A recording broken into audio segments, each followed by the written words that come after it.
na Galilea. Dis nie 'n tempel nie. Dis nie 'n heilige plek nie. Galilea was die plek van gewone werk en lewe, vissermansbote, visnette, families, markte, moe daar.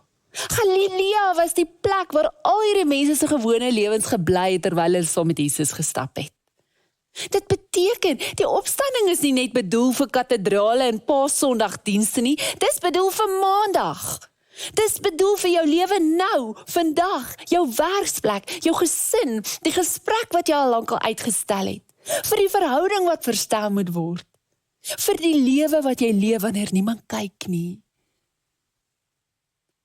Om saam met Jesus wat opgestaan het te stap, beteken dat ons toelaat dat opstanding ons gewone lewe vandag verander.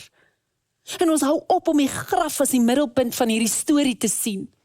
Ons begin let op waar God dalk reeds besig is om klippe te rol, wat ons gedink het nooit sou beweeg nie, en hy doen dit vir jou.